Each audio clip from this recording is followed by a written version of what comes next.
Hey everyone, today we're looking at notes F1, rates of change, day 1. So another super important lesson, very vital for pre-cal and calculus. There's a lot of writing in today's lesson, so therefore I have gone ahead and I've pre-filled out these notes like I've done before in the past. So just be aware if I'm going too fast for you because they are pre-filled out, make sure that you pause, rewind, do what you need to do to make sure that you're able to write, listen, watch, as well as understand and grasp these concepts. Okay, so let's get started. In part 1, we're talking about average rates of change, okay? So average rate of change is slope of a secant line between 2 points. And a secant line is a line that intersects the graph in at least 2 points. So notice I have an arrow here saying that this line right here is a secant line because this line is a line that intersects this graph, a graph, in at least 2 points.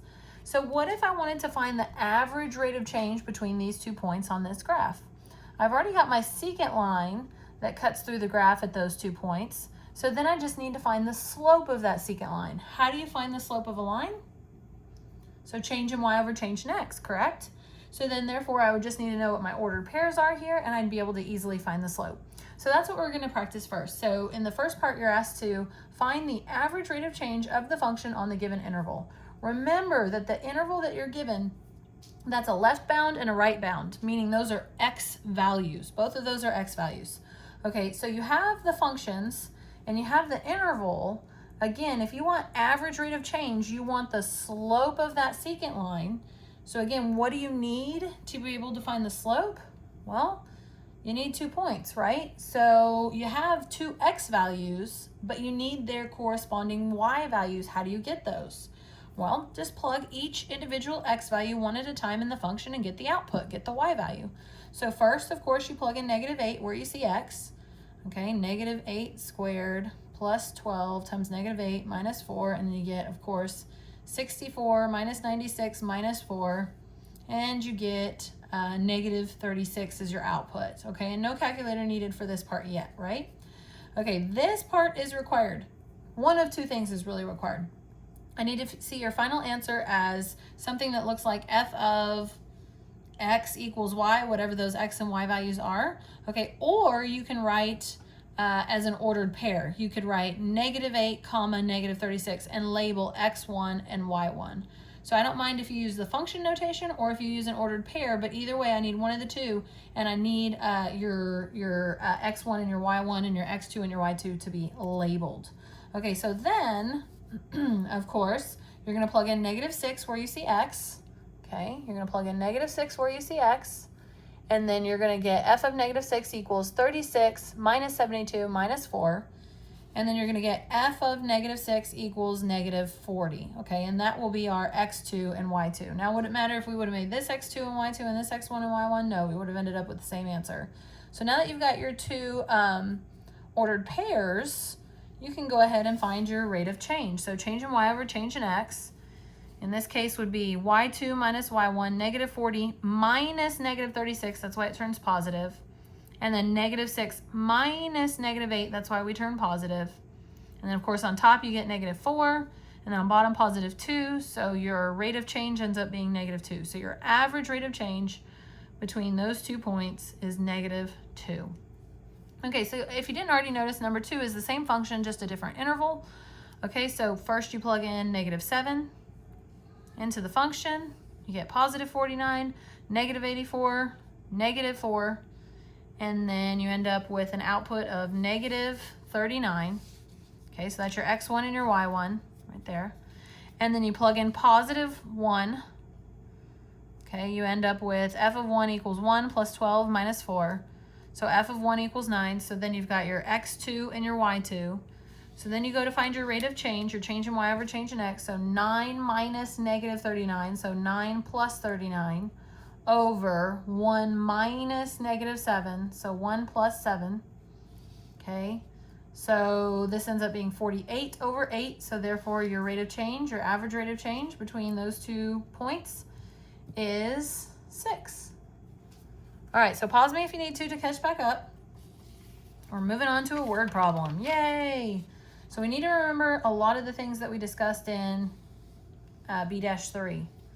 So let's start with this word problem. So the number of lumens. So I don't know if you've ever bought or seen, replaced a light bulb, you know, bought a light bulb at the store, but lumens is a unit of measure that basically is describing brightness, I guess you would say. So that's what a lumen is. The number of lumens, which is really the time rate of flow of light, L, from a fluorescent lamp can be approximated by this model, where X lies between and includes 20 and 90, where X is the power of the lamp in watts. Okay, find the average rate of change of the model from 20 watts to 90 watts, and then interpret your answer in context of the problem. Okay, so there's a lot going on. This is a busy problem. Remember, I told you whenever you have a word problem, for me, I need to see that first quadrant labeled with your dependent quantity, the dependent quantities units, and then the independent quantity and the independent quantities units, and both the units in parentheses. So that's what we need to figure out first. What's independent and dependent in this problem? So actually we don't even need to figure it out because they've already written the model for you. You have the model. It's not quite as difficult as B-3, okay? So that tells you right there that L is your dependent variable. So therefore, number of lumens, or time rate of flow of light, is your dependent quantity. Okay, well actually your dependent quantity is just the time rate of flow of light, because remember lumens is the units. So be very, very careful. So the time rate of flow of light is the dependent quantity and the lumens are your units, okay? And then X is our independent variable, and X is the power of the lamp in watts. So your independent quantity is the power of the lamp, and your independent quantities units is watts, okay? All right, so now that we've got that taken care of, then let's see what it wants us to find again. Let's read this again. Find the average rate of change of the model from 20 watts to 90 watts. So similar to the two problems above, you've got this interval, okay? So we had an interval here. Here it looks a little different, but they're still giving us the same thing. So this interval from 20 watts to 90 watts. Okay, and remember watts is represented by X, okay? And so we're going to plug these values in for X one at a time. So find L of 20. Ready, set, go. Do that in your head. Come on. I'm just kidding. Okay, I've plugged that into the calculator. So L of 20, I've plugged in 20 everywhere I see X. And then I've plugged that into my calculator right here on this line. Okay, you can't see the minus 0.66 for 0.875, but I promise I plugged it in as I saw it. And then I got L of 20 equals 1,172.405. Okay, and oops, I labeled these wrong, didn't I? So that's your X1, but not your Y1, but your, let's make sure we call it, let's stay consistent, our L1. Okay, and then I did the same thing for 90. Alrighty, I plugged in 90 everywhere I saw X, and then I promise I didn't do that in my head. Okay, don't be hard on yourself. And then I plugged that into the calculator, as you can see here in the highlighted line. Okay, and then I got 5,750.685, so that's going to be my, I guarantee you I labeled this wrong, yep. X2, L2. All right, so now that I've got my points, now I can find my average rate of change. Okay, my average rate of change between those 2 points. So then, remove this. So then my change in L over change in X. Okay, my change in L over change in X would be 5,750.685 minus 1,172.405 over 90 minus 20. So this part I did do in my head. 90 minus 20 is 70. And then I did this part in the calculator. Okay, and that was an exact answer. Let me pull it real quick so you can just see real quick. Oops. So see the 5,750.685 minus 1172.405, and that 4578.28 was an exact value. I didn't round. Okay, you can see that on my calculator. And then I divided by 70. You can see that right there. Answer divided by 70. And again, that was an exact value. That 65.404, that was an exact value. I did not round. Okay. So that was, in fact, exact. I did not round. Okay. So now that I've got my average rate of change, I've got my average rate of change from 20 watts to 90 watts, then I need to answer this question. Interpret your answer in the context of the problem. So this is a rate of change. It's just like in B-3 whenever we explained or described the slope in context of the problem. So I'll remind you, got my little circle here, and I'll remind you, when describing slope, start with the dependent quantity, then describe what the unit rate represents. Okay, so remember that from B-3. So this is in fact a unit rate, isn't it? We could, if we wanted to, put this over 1, right? This is a unit rate. So we're gonna, when we describe, we're gonna say this slope shows, or this shows, and then we start with our dependent quantity, so it shows the time rate of flow of light, and if you wanted to put that, you don't have to, okay, in lumens, increasing, because remember, what's your unit rate doing? At about, and I rounded, okay, I rounded here because that was kind of a ugly number, so I said, this shows time rate of flow of light in lumens increasing at about 65 lumens per watt when wattage is between 20 and 90. So this is important today because now we've got that interval. So this is only true when the wattage is between 20 and 90. Okay, so very, very similar to B-3. And again, I'll reiterate, that part's not really necessary. Okay, I don't know why I put it there, but I did. Okay, let's get to part 2. Told you there's a lot today, and this stuff is so important. You don't even know how much you're going to use this in calculus. It's like nuts. Okay, so let's move on to part 2. So in part 2, we're talking about instantaneous rate of change. So remember, I'll reiterate. In part 1, we were talking about average rate of change. Average rate of change was the slope of the secant line. So the slope of the secant line between 2 points. Well, instantaneous rate of change is still slope. It's still rate of change. Okay, it's the slope of the tangent line at a single point. So average rate of change was slope of a secant line. Instantaneous rate of change is slope of a tangent line. So let's quickly refresh, like we talked about what a secant line was here. Let's quickly refresh what a tangent line is. So when we dealt with tangent lines before, and I believe it was C-1, okay, C-2, we dealt with tangent lines of a circle, and tangent lines of a circle are easy to define. They're easy to define because a tangent line of a circle only touches that circle at that point. It will never cross the circle ever again. It won't cut through any other place on that circle. It just touches that point at the point of tangency there, and it just lays flat basically on top of the circle. And another really nice thing about tangent lines to a circle is that tangent lines to a circle create a 90-degree angle with the radius. Okay, so that's an easy way to talk about, oh, what's a tangent line to a circle?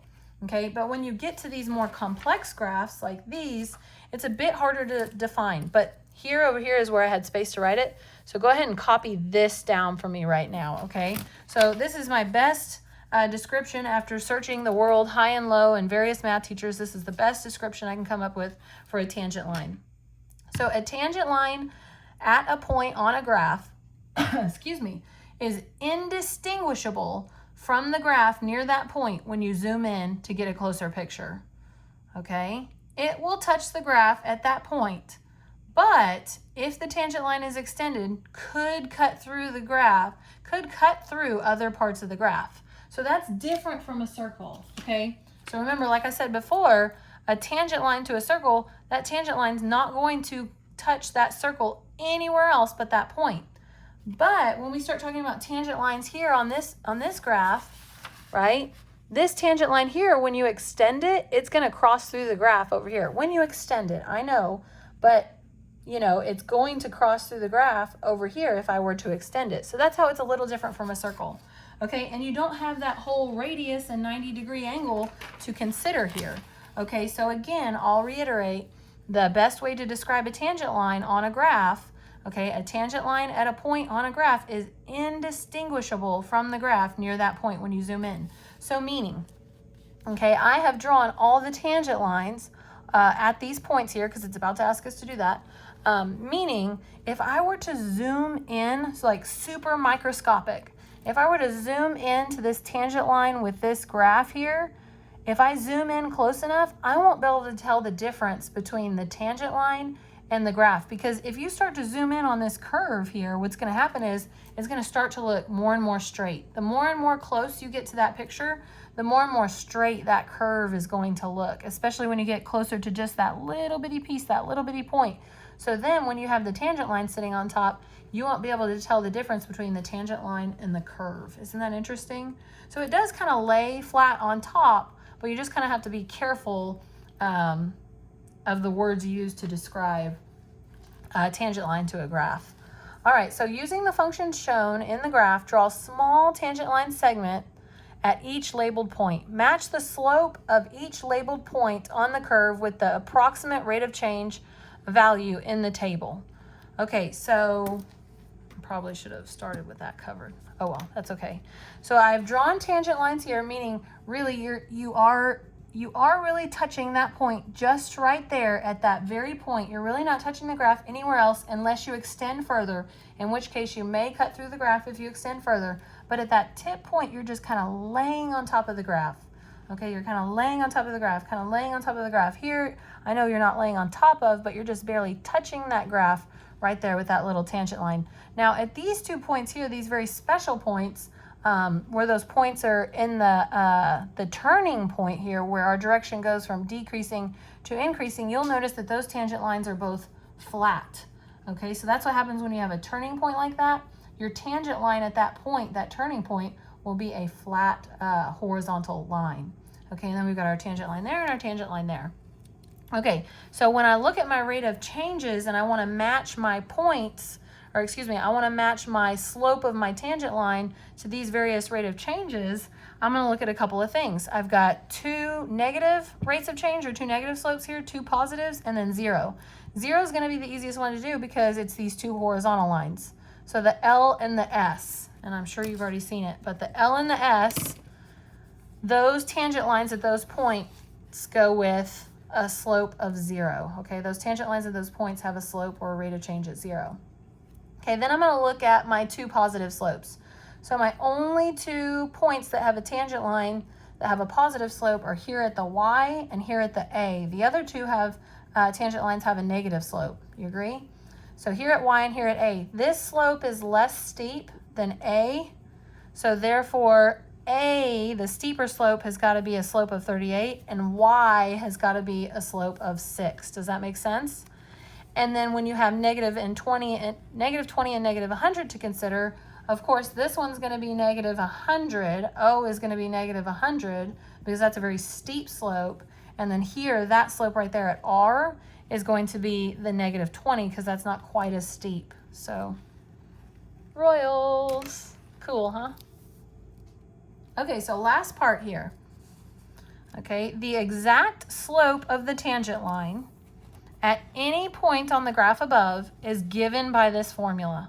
M of TG equals negative 5x to the 4th plus 24x squared minus 10.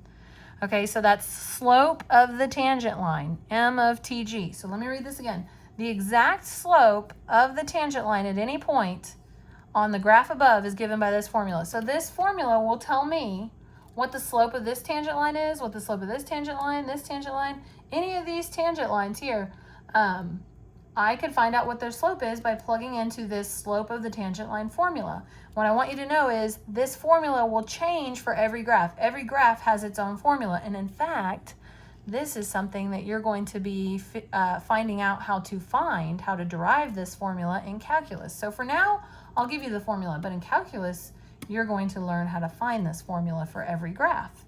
Okay, so then the question asks, find the instantaneous rate of change of the function at each given x value. What the heck? It was talking about slope of a tangent line, and now all of a sudden it's asking me to find the instantaneous rate of change. Why is it asking me something totally different? Oh, wait. Instantaneous rate of change is the slope of the tangent line. So instantaneous rate of change and slope of the tangent line are the same thing. So this formula gives slope of the tangent line, which is instantaneous rate of change. So if in part A, I want to know the instantaneous rate of change at x equals 2, all I got to do is, negative 2, all I got to do is plug in negative 2 where I see x here. So I've already done that. Where is it? negative 2. Oh, well, maybe I haven't. Okay, hold on, so bear with me. Here we go. I'm going to plug in, so that way I don't want to block the screen. I'm going to plug in negative 5, parentheses, negative 2, raised to the 4th power. I'm sorry, I thought I had this prepared for you. Plus 24, negative 2 squared, and then minus 10. So I've written it down here. Plug in negative 2 for x. Now hit enter, and I get 6. So my slope of the tangent line, or in other words, my instantaneous rate of change, is 6. So what I want you to do is come over here to x equals negative 2, and let's look at that point there. So that point is really close to where the turning point is, but it must not quite be, because that slope is positive 6. So it must be something like that. So that does make sense. Okay, my slope of my tangent line there at negative 2 is about 6. Okay, the same slope as my slope at y, where it's approaching that turning point as well. Okay. So here's the next one. So if I plug in negative 1.5, if I want to find the instantaneous rate of change, or the slope of the tangent line at negative 1.5, okay, I'm going to plug into this formula here. Okay, negative 1.5 where I see x. I promise I plugged this in the calculator. I did do this one. I know I saw it. Okay, and here's what I got. Okay, I plugged into the calculator. Here's what I got. I got 18.6875. And here's what I did. 18.688, because we are going to round to 3 decimal places all year. Okay, if I don't tell you what to round to, then it's implied that I want 3 decimal places. Now, if I say round to the 100th place, then listen to that if that's what the problem says. But if the problem doesn't say, then it's assumed that we're rounding to 3 decimal places all year long. Okay, and then last one in part C.